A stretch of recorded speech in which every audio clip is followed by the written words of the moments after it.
What's going on, everybody? Welcome back to the channel. It is Sunday, July 24th, going over the MLB slate. As every Sunday, we got an early baseball slate today, 1:35 East Coast time start. Let's go ahead and get started. As always, if you enjoy the videos, appreciate it for the like button, subscribe if you haven't already. Check out all the other links down below in the description, the website, Prizepicks code process, and check out Twitter if you want to follow there. So looking at Draftkings, we have a 9-game slate. The first game up is going to be one that is going to be hands down the best one for stacking on both sides, especially the Toronto side. We got the wind blowing out in Fenway Park. We have Brian Balow, who has a 10-plus ERA in his limited starts so far this year, but he's getting blown up.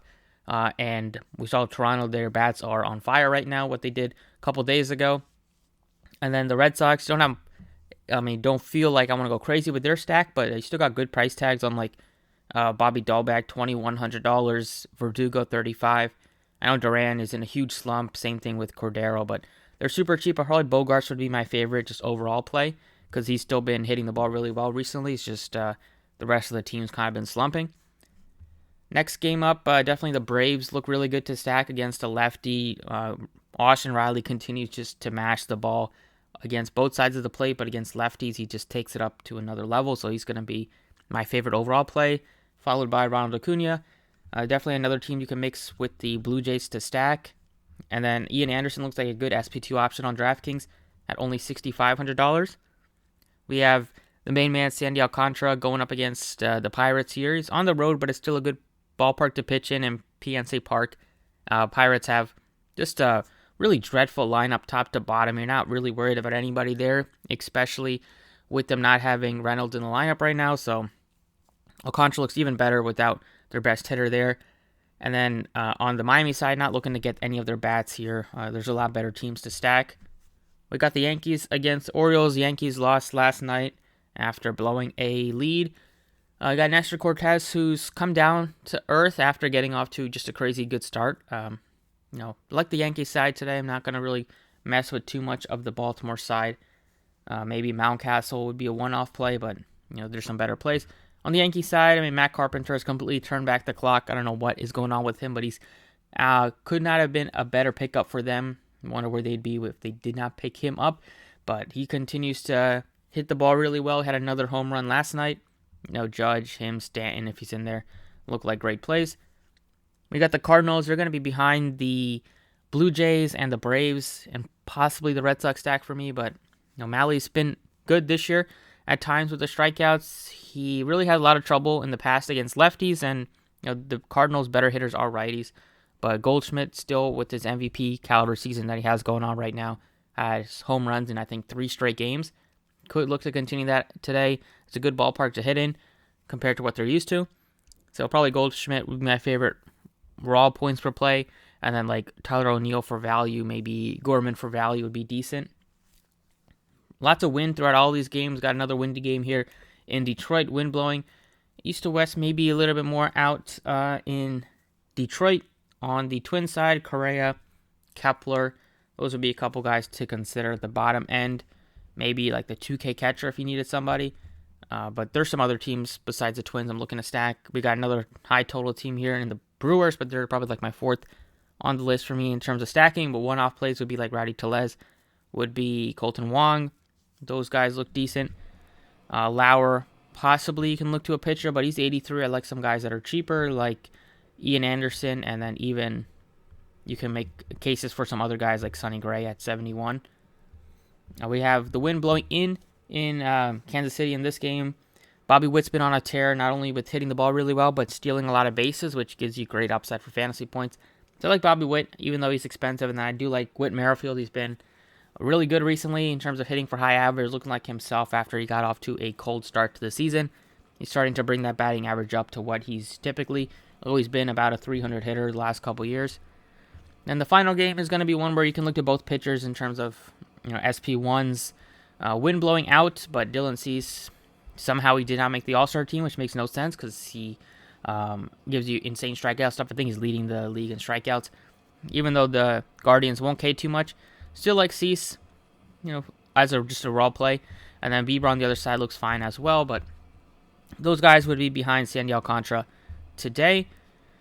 Going over to DraftKings first, the pitchers I'm looking at are Sandy Alcantara at $10,000, and then I'm going with Ian Anderson to get some value here. We know the Angels been slumping big time. They don't have Trout in there. They're striking out left and right.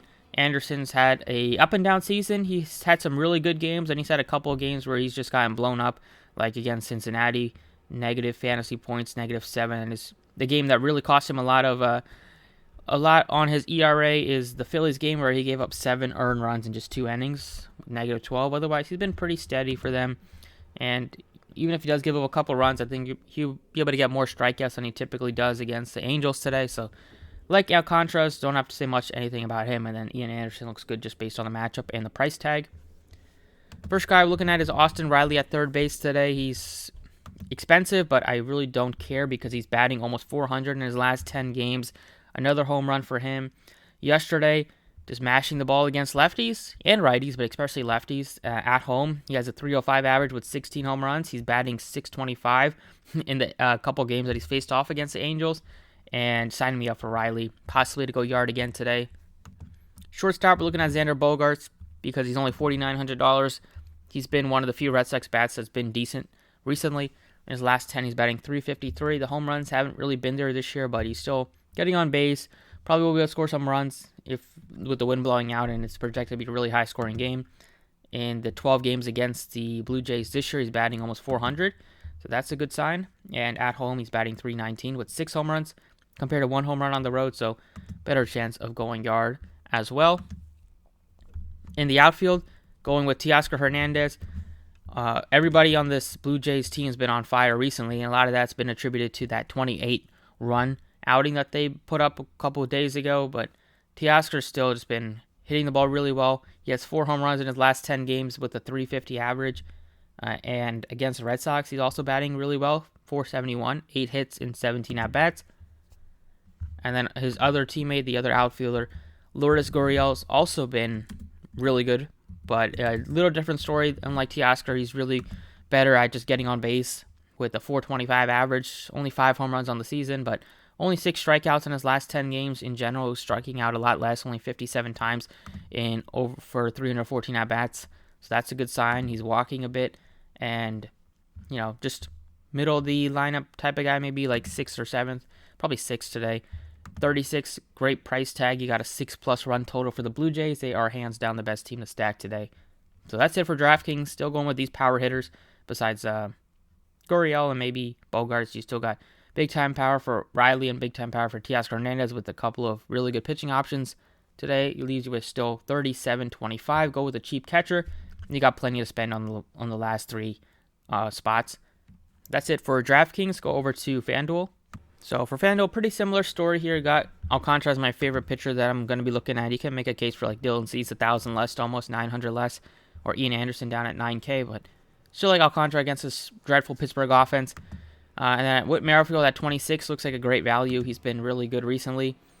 3 hits yesterday. He had a 3-hit game. At the beginning of the month, he's missed some time, but in general, before he got hurt, he was on a tear, and then yesterday he got that 3-hit outing, so hopefully he's able to continue that. But just a good price tag for a guy that would also steal some bases and give you the speed that way. With 14 stolen bases already on the season, and he wasn't even healthy for all of it because he's missed a couple weeks. But we know him and Bobby Witt really give you a lot of speed, and then once Mondesi comes back, he'll also really threaten them on the base paths that way as well. Riley, mentioned all the stats over on the DraftKings side. He's 4K, but really don't mind that at all. And then the 2 Toronto outfielders that I really like for the value, Teoscar 35 and then Gurriel sub 3,000. So that's it for DK and FanDuel. Let's go over to Prizepicks. So Prizepicks yesterday on the 5 plays, it was 3 and 2, and then the 2 bonus nerfies that I gave, they both hit. I definitely should have had them in the 5 as well, but overall 5 and 2 day if you used all 7 picks, if you mixed and matched them. Let's go ahead and get into today. There's a lot more hitters that I'm looking at pitching-wise. You have a couple of good aces and stuff, but in general, there's still a lot of good hitting spots today that I'm going to be looking to target. So the first prop is actually going to be a no-run first inning prop, and that's going to be, they don't have a lot of the good ones on the board, but the Mets-Padres one looks to be a pretty solid one. It is a late game, so you're going to have to wait for all the other games to end. It's not going to be on this Draftkings side. The FanDuel all-day slate. Both teams have a sub 3.9 total. The wind blowing out a little bit, blowing out in Citi Field, but still got two solid pitchers. This series has been low scoring. We saw Bassett absolutely shove last night, and Carrasco's been solid for the Mets for the most part this year. Musgrove was really good for the Padres as well for most of the season. He missed a little bit of time when he was on the COVID list, but that is probably the best nerfy on the board right now because the other ones don't have a ton of they don't have the White Sox nerfy, which would be one that I'll be a lot of interest in. So probably don't mind this one at all. The total base props, I love a lot of these games. Well, especially from the Toronto side, and then even a couple from the Boston side, and some from the Brave side. But we're going with Teoscar Hernandez over 1.5 bases, and this is a guy that can easily clear that with a home run. And the way that he's been hitting the ball recently, wouldn't be surprised if he happens to hit another home run today. Hit our fantasy score over. They don't have Austin Riley on the total basis, so we're looking at his over 8.5 fantasy, which I don't mind either because, looking at his box scores recently, especially against lefties, especially against a guy like Detmers, who did have that no-hitter earlier this year, but he still gives up a lot of contact, and he's not a strikeout pitcher.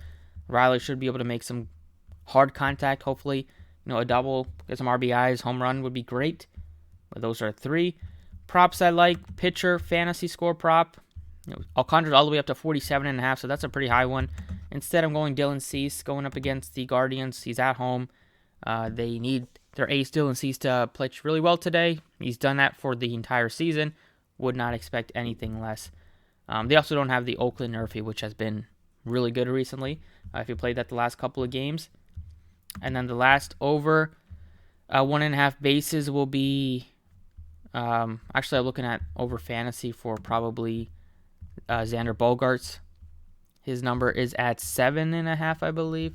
Yeah, 7.5 for Bogaerts.